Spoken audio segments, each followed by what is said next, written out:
출애굽기 32장 1절에서 6절 말씀, 저와 여러분께서 한 절씩 교독하겠습니다. 여러분 읽으실 때 제가 또 함께 읽도록 하겠습니다. 백성이 모세가 산에서 내려오니 더딤을 보고 모여 백성이 아론에게 이르러 말하되, 일어나라, 우리를 위하여 우리를 인도할 신을 만들라. 이 모세 곧 우리를 애굽 땅에서 인도하여 낸 사람은 어찌 되었는지 알지 못함이니라.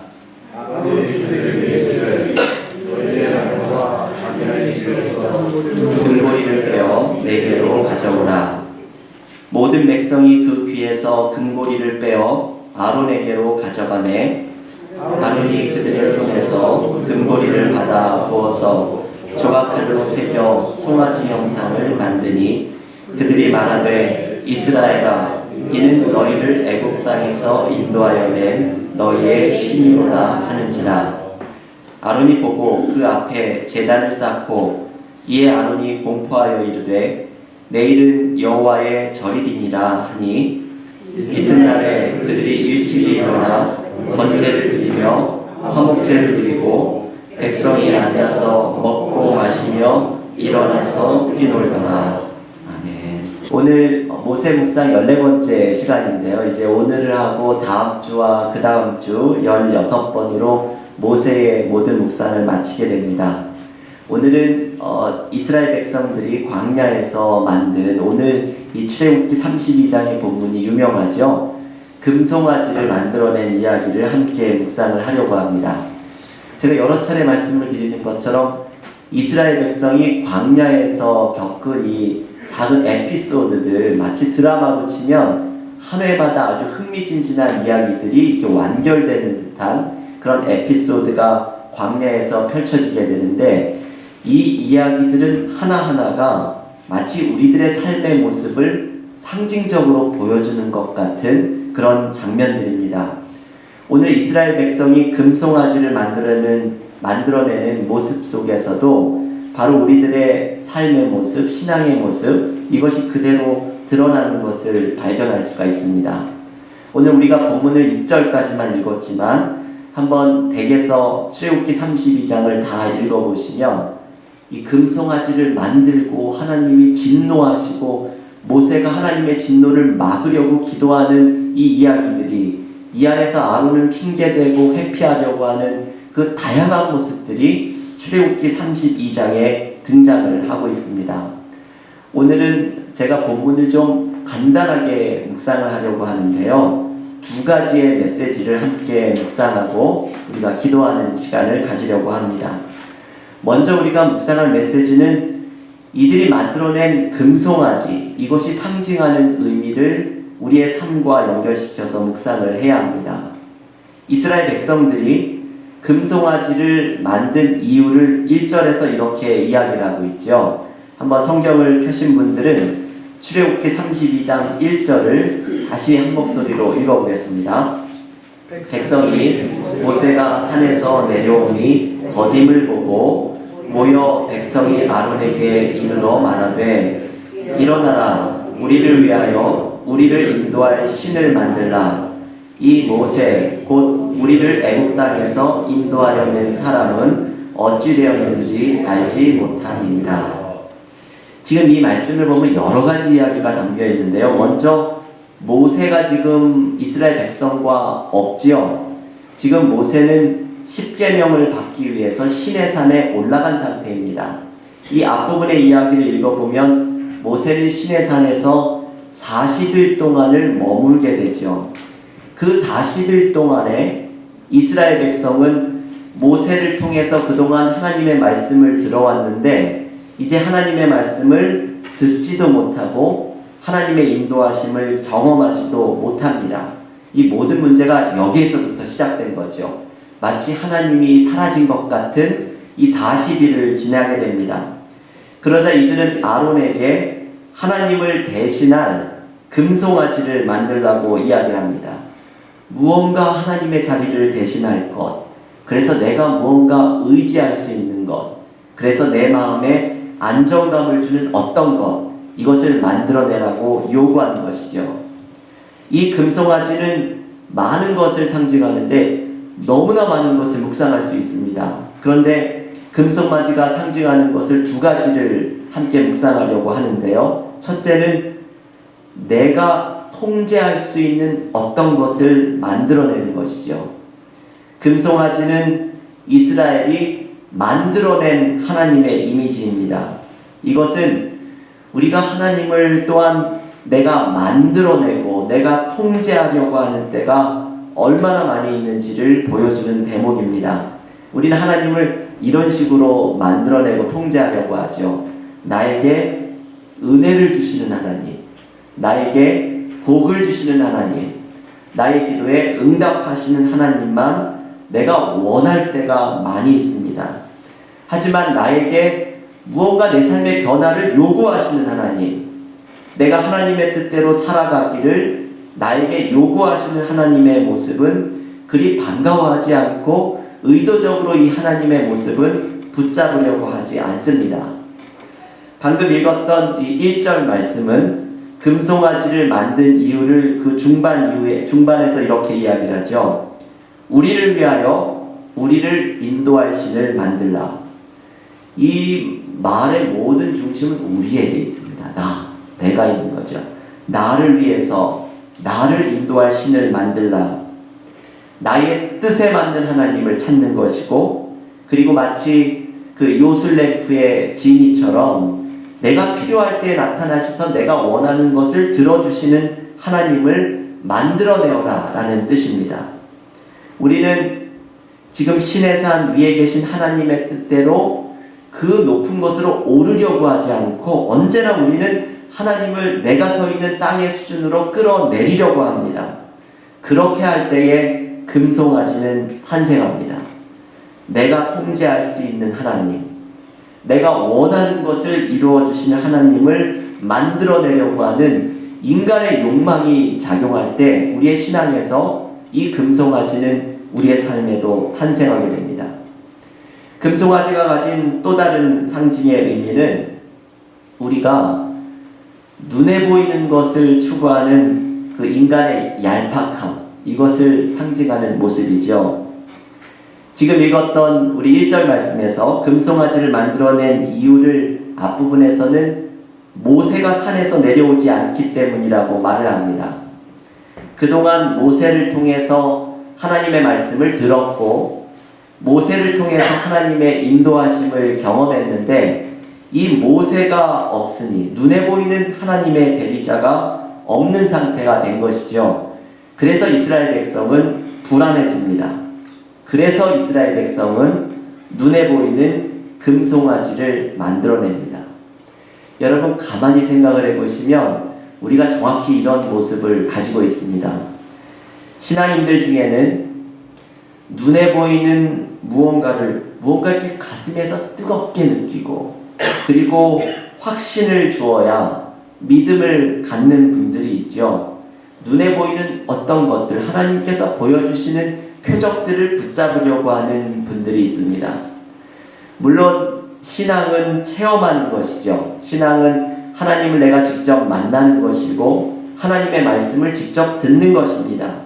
하나님께서 내 삶에 역사하시는 것을 직접 체험하는 것이 신앙이죠. 그렇지만 신앙이라는 것이 눈에 보이는 증거, 무언가 가슴을 뜨겁게 하는 체험에만 얽매이기 시작을 하면 지금 이스라엘 백성들처럼 40일 동안 하나님이 사라진 것 같은 삶의 순간, 삶의 어려움을 경험할 때에 내가 신뢰 가운데에서 하나님과 묵묵히 동행하는 이 깊은 믿음으로 성장하지를 못하게 됩니다. 가끔 목회를 하다 보면 교인들 중에서 특별한 은사를 가진 분의 집회를 따라다니는 분들이 있습니다. 어떤 뭔가 이렇게 특별한 은사가 있는 분이 근처에 오셨다고 하면 그분을 모르는 분인데도 찾아가서 집회를 참석하고 기도를 받고 그리고 자기의 삶에 대한 어떤 문제에 대한 예언을 그분에게 듣습니다. 그것은 모두 지금 이 금송아지를 만들어내는 것 같은 바로 마음이죠. 모두 눈에 보이는 것, 무언가 확실한 것, 그것을 찾아다니는 우리들의 속성 때문입니다.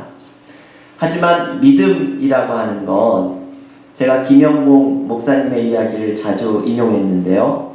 신앙은 알고 가는 것이 아니라 믿고 가는 것이죠. 히브리서 11장 1절은 믿음은 바라는 것들의 실상이요 보이지 않는 것들의 증거다. 이 보이지 않는 것들에 대해서 하나님을 신뢰하는 마음으로 따라가는 것이 바로 믿음이라고 이야기를 합니다. 믿음은 때로 하나님께서 내 삶에서 사라진 것 같은 순간에도 하나님이 침묵 가운데에서 내 삶을 지금도 붙들고 계시다 하는 하나님의 선하심을 신뢰하는 것입니다. 눈에 보이는 증거만을 따라가는 사람은 하나님이 침묵 속에 내 삶을 붙들고 계실 때에 금송아지를 만들어냅니다. 무언가 나에게 안정을 주는 것, 무언가 나를 뜨겁게 하는 것, 내 눈에 보이는 하나님의 증거를 찾아 나서게 됩니다. 그러는 가운데 우리의 신앙을 현혹한 것들에 빠지게 되기도 합니다. 이 이단은 바로 인간의 이 얄팍함을 파고드는 것이죠. 신앙인은 찰랑찰랑거리는 냇물 같은 신앙이 아니라 하류와 같은 신앙이 되어야 합니다. 제가 고은 시인의 하류가 위대하다라는 시를 소개해드린 적이 있죠. 강의 상류는 비록 물이 깨끗할지언정 강의 하류가 위대한 이유는 하류는 오물도 받아들이고 더러운 물도 받아들이지만 아주 묵묵히 바다를 향해 흘러가는 진중한 물입니다. 우리의 삶에서 깊은 믿음은 어떻게 생기는가? 삶의 어려움과 고난 속에서도 하나님의 선하심을 신뢰하면서 묵묵히 나아가는 하류와 같은 신앙이 될 때에 우리는 깊은 믿음으로 성장해 나갈 수 있게 됩니다. 여러분, 우리는 얼마나 많은 경우에 내가 원하는 하나님, 내가 통제하는 하나님, 나에게 확신과 표적을 주는 하나님의 모습에만 집착할 때가 얼마나 많이 있습니까? 그때 오늘 이스라엘 백성이 만들어낸 금송아지가 우리의 삶에도 등장합니다. 오늘 저녁에 내가 만들어낸 금송아지는 무엇일까 한번 묵상해 보십시오.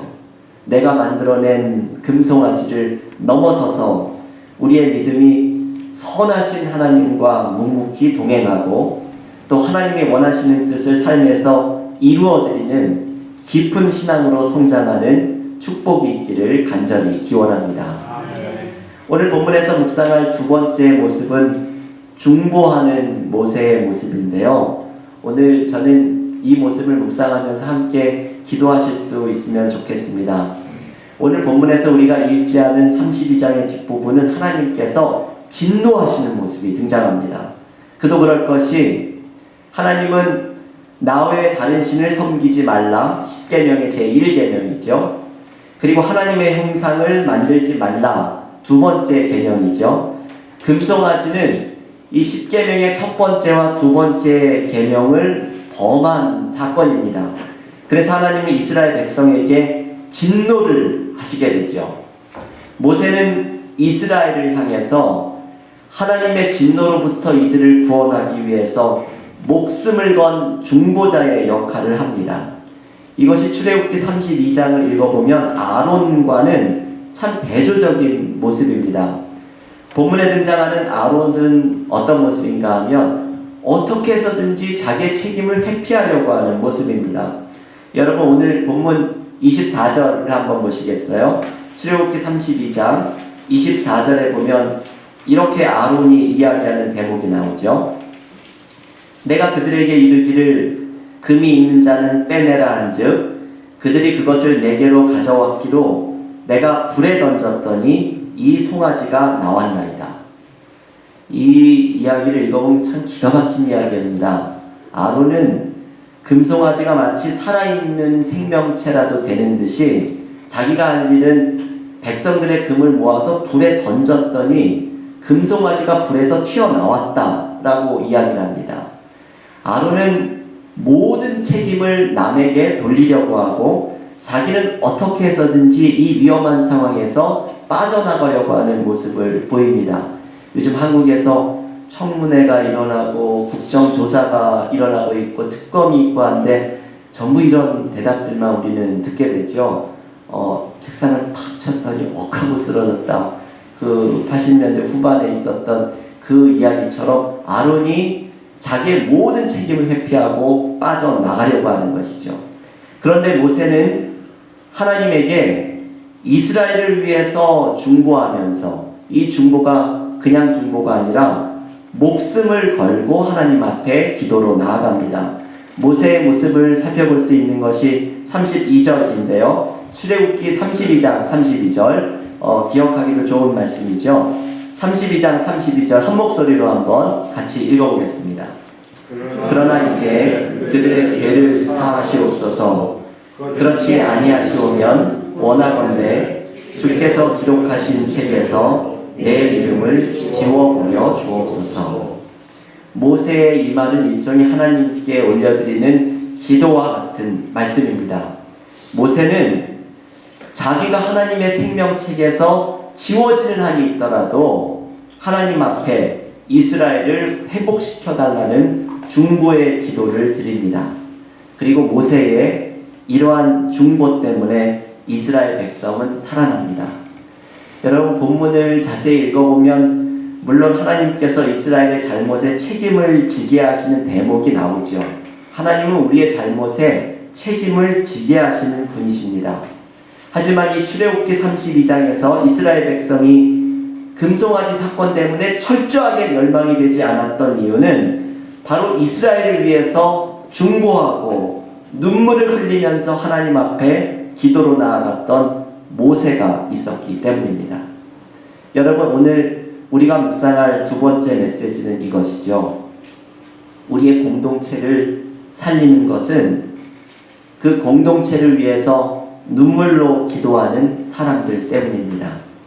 우리의 가정이 살아나는 것은 우리의 가정을 위해서 하나님께 눈물로 기도하는 사람이 있을 때에 가능합니다. 우리 교회가 살아나는 것은 우리의 교회를 가슴에 품고서 눈물로 기도하는 모세와 같은 사람이 있을 때에 가능합니다. 한국 초기에 기독교의 영성가 가운데 저는 이 한국 기독교사 읽으면서 은혜를 너무나 많이 받을 때가 많습니다. 한국의 초기 기독교회는 우리가 생각하지도 못한 그 신앙의 깊은 경지로 나아갔던 분들이 참 많이 있습니다. 그 한국의 기독교가 전파된 지 10년, 20년, 30년, 40년 얼마 안 되는 기간 동안에 예수를 따라가려고 했던 수많은 기독교인들이 등장합니다. 초기 한국 기독교의 영성가 중에 이용도라고 하는 목사님이 계신데요. 이분이 눈물을 주소서라는 시를 적었습니다. 그 시에서 이용도 목사님이 이렇게 이야기를 합니다. 오늘의 우리는 눈물이 다 말랐습니다. 눈물이 없는 곳에 못된 것들만 무성하여 있습니다. 눈물은 살균력이 있습니다. 원망, 불평, 이기심은 마치 병균과 같습니다. 이 모든 균들은 눈물로써 죽일 수가 있습니다. 동정의 눈물이 쏟아질 때, 누군가를 향한 뜨거운 사랑의 눈물이 쏟아질 때, 남을 원망하는 것이나 시기, 불평, 이기심의 모든 병균은 다 죽어버리고 맙니다. 그리고 따스하고 온유한 새 마음을 내어줍니다. 마치 상처에 소독을 한 후에 새 살이 돋아나오듯이 말입니다. 이 이용도 목사님의 눈물을 주소서라는 것은 우리 사회가 망하는 것은 이 눈물이었기 때문이라고 말을 합니다. 누군가를 향한 동정의 눈물이 쏟아질 때, 누군가를 향한 뜨거운 사랑의 눈물이 쏟아질 때 그 공동체는 살아나게 될 것이라고 이야기를 합니다. 내가 누군가를 향해서, 저는 이 이용도 목사님의 글을 읽으면서 제 자신을 돌아보았습니다. 나는 우리 은혜와 사랑교회 공동체를 위해서 이 목사님과 같이 눈물을 주셔서 하나님 앞에 기도하면서 나아가고 있는가?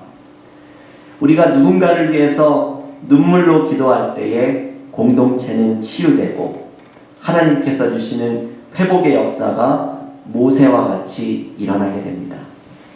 교회 여러분, 오늘 이 두 가지의 말씀을 묵상했죠. 내 삶에 생겨나는 금송아지는 무엇인가? 내가 하나님을 진지하게 신뢰하며 따라가지 못하는, 그래서 만들어내는 금송아지는 무엇인가?